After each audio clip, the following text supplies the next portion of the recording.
manufacture problems for ourselves in the West.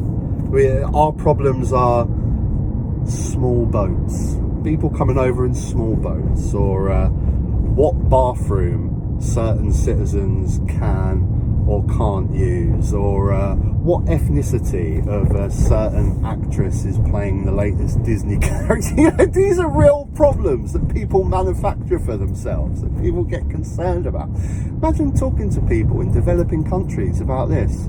They go, oh, what are you worried about? Oh, well, small boats. They'll laugh at you. They'll laugh at you if you tell them this is what you're worried about and this is what you're concerned about.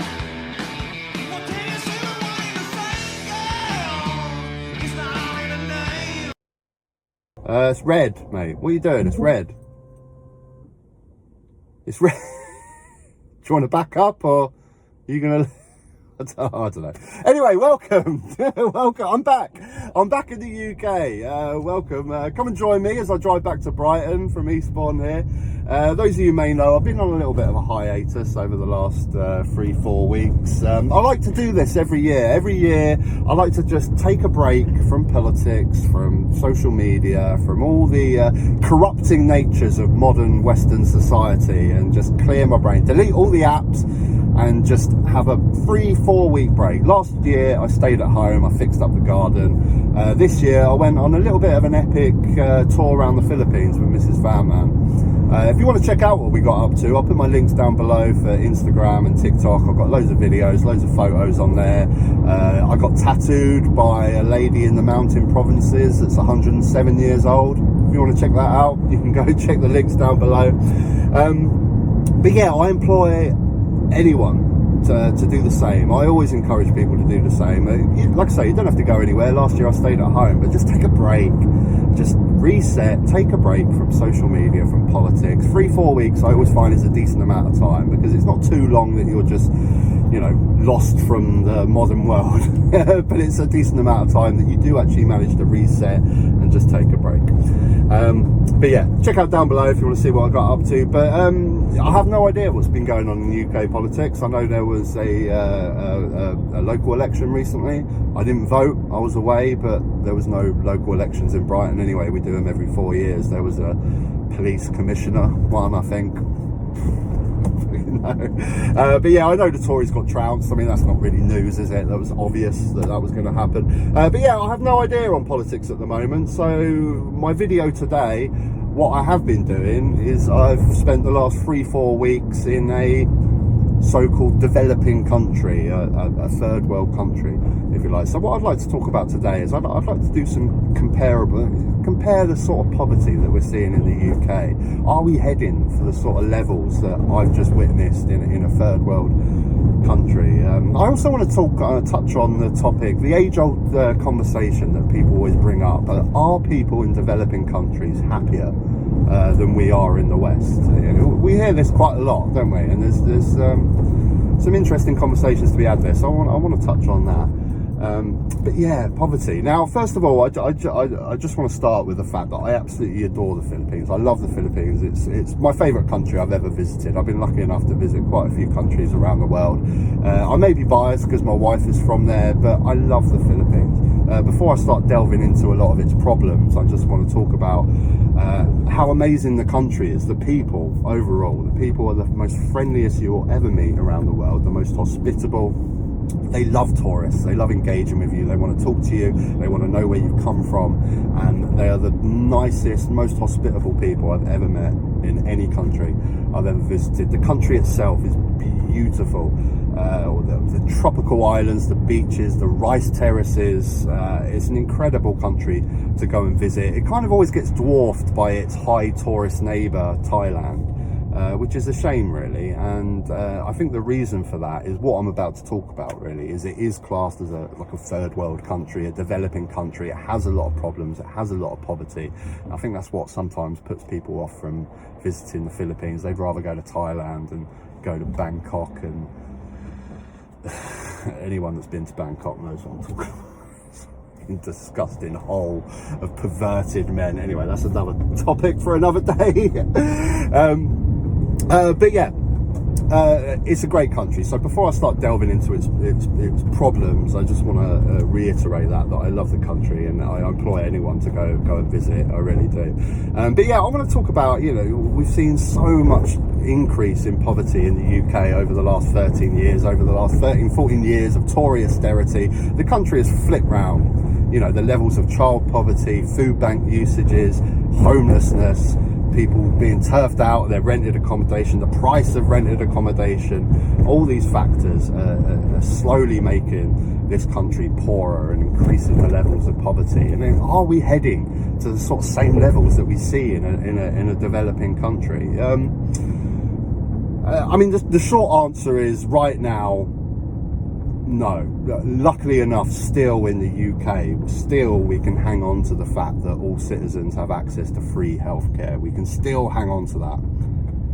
Are we heading to lose that if we keep voting in Tory governments that are going to get rid of the NHS? Of course, but currently right now we can still cling on to that. Majority of citizens still have access to food and water, whether it be horrifically through food banks from a rich Western nation. Shockingly, we still do have access to water and food, and we don't have children living on the streets. I know we've had some severe circumstances where people slip through the net. You've had families turfed out of accommodation, living in a van, but on the whole, you don't have families and children living on the streets in this country, which is some of the things that I witnessed in the Philippines. So no, as a whole, but are we heading in that way? Sure, if we keep voting in Tory governments, and this is what I'm coming to here, and this is what also makes the level of poverty that we're seeing in this country even worse, because it's purely self-inflicted. All the poverty that we see in this country is completely self-inflicted by constantly voting in Tory governments that are bringing in more austerity, and they're open and honest with what they want to do. They want to bring in austerity, and we keep voting for them.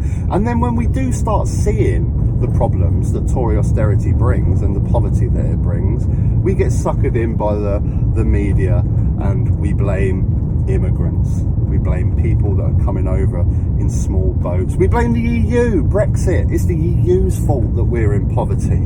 And then we end up putting trade sanctions on ourselves. The only country in the history of the world to ever implement trade sanctions on itself. We're totally to blame. We've put this poverty, this level of poverty that we're witnessing in the UK on ourselves. We voted for it, and then we blame everyone else apart from the endless governments that we keep voting in. That's what makes it more disastrous. The Philippines, for those of you who don't know, a very, very quick, brief description of the Philippines' recent history and why they're having so much poverty at the moment. After the war, they had democracy, and then Marcos came to power through democratic means, and he kind of liked being in power. So he sort of implemented this sort of fake communist threat. You had the Vietnam War at the time during the 70s, and he kind of put this scaremonger to the population that if he didn't stay in control and if he didn't implement martial law, then the communists were going to take over the country. So he ruled the country for a few decades to come. Eventually in the 80s he got overhauled, kicked out. And what often happens with countries that go from dictatorships to free market capitalism, it's a hard adjustment. It's a very hard adjustment, and a lot of problems come with it. We've seen it in Portugal, Russia, things like that. And they've had vast amounts of problems. But the overriding main problem that the Philippines has, that no government, no president has really been able to grasp and get a handle of, is just the fact that the sheer population of the country. They have got too many people that they can't house, they can't feed, and they can't give jobs to. That is the overriding problem in the Philippines, that they really haven't been able to get to grasp it. They just have millions and millions of surplus population that they can't house, can't give jobs to. And it's an impossible task. And this is what I'm saying. We don't have that problem in the UK. We don't have that underlying issue that is an absolute mountain to climb, that it seems like an impossible mountain to climb in the Philippines. We don't have that problem in the UK. All our poverty is completely self-inflicted. And that's what's so shameful about it. That's what's so shameful about the level of poverty that we see. And I don't know how, going back to the Philippines, I really don't know how they deal with that. Different governments have tried different things. The most recent one, well, he's just left now, but Duterte, an interesting character. I might get onto him again at the end of the video if I've got time, because I mean he's worth a whole video on himself. He's a crazy guy. But they've tried so many things, but I just don't know how you deal with that surplus of population. It's so huge, and that's why the country is in such poverty. And yeah, some of the things that I've witnessed in the Philippines is not comparable with this country with poverty. You know, whole families, especially when you get into the cities of Manila, huge mega slums, whole families living on the streets, people bringing up babies on the streets that don't have access to basic nappies and things like that, and food and water. I don't know how much it was reported on in the UK, but Southeast Asia is going through a mega heat wave at the moment. Temperatures going above 40 degrees in Manila. I've witnessed kids from the street coming into restaurants, begging the owners of the restaurants to fill up their water bottle. It's tragic. It's humbling. It really is humbling, and it makes me think straight away about these pricks in the UK and in northern parts of America, in their nice moderate climate of the UK, that start spouting this anti-climate change stuff. Scientists are paid off. It's all nonsense, this climate change. I think these guys need to spend a little bit of time in some countries around the equator. You know, I mean, maybe you should sit there and start dealing with temperatures that are over 40 degrees and see how you get on. See if you maybe might think, do you know what, I might have to leave this country and start emigrating north. I think they need to spend a bit of time in these countries. And as always, what the saddest thing is when these heat waves and these situations happen in developing and third world countries, it's always the poor that suffer. You know, I didn't suffer. I could go back to my air-conditioned hotel room at the end of the day, but it's the people, the kids and everyone living on the streets that don't have access to shelter and don't have access to clean water, the ones that are suffering. And it's, like I say, it's really humbling to witness these things, and I like to always try and see the good and bad of every country that I go and visit. But they say travel broadens the horizon, and I realise that not everyone has access to foreign travel, but I really encourage people to go and visit developing countries and see the sort of levels of poverty that people have to go through. It really does bring it home to the privilege that we have in this country, really. And like I say, I know everyone doesn't have access to foreign travel, but sadly, the ones that do have access to foreign travel in this country mainly go to Benidorm or Marbella, and they go and they eat English food, and they go to British pubs and they talk to British tourists. Now, I'm not getting on board with this thing of not everyone has money and access to travel to places, developing countries.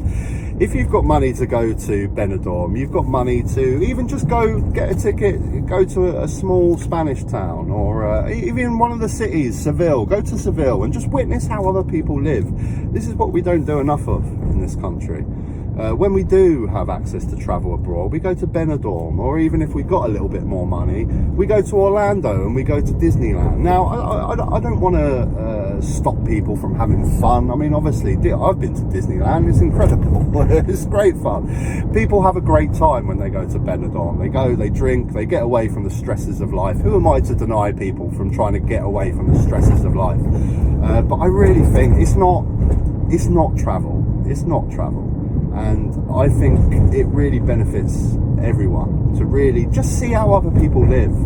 You know, you don't have to go to developing countries or different countries. Just when you go to a country, just see how other people live, because it really reflects back on you when you come back to your own country, and you can see things with different eyes.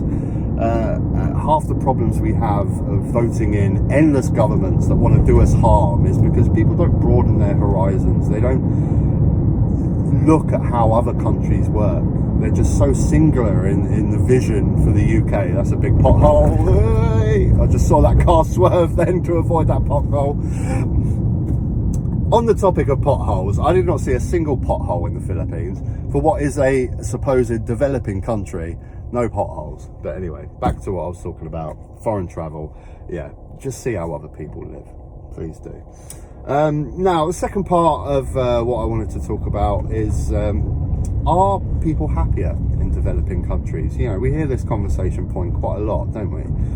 And from what I've witnessed, I think it is true. Now, I don't want to undermine the dire straits of people in real severe poverty are going through in developing countries, and in this country as well.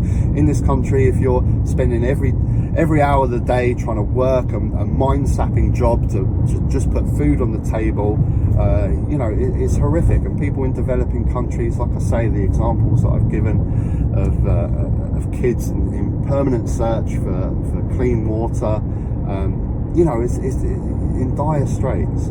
But generally, people in developing countries are happier. I talked about how happy and welcoming and friendly people in the Philippines are, and other developing countries. You see it all the time. It's not a facade, this thing. It is true. People in developing countries are generally happier, and I just think it's purely down to the fact that in the West we're just permanently in search of this like perfect life, aren't we? You know, if I get this job, then I'll finally be happy. If I get this car, then I'll finally be happy. If I go on this holiday, if we go to these events and I post this on social media, I'll finally be happy. Always on this search for utter happiness. And people, you know, you look at divorce rates and stuff, because people are always searching. They're not content. They think, oh, I could be happier if I was with this woman or that. This permanent search for this just unattainable, perfect life. They don't have that in developing countries.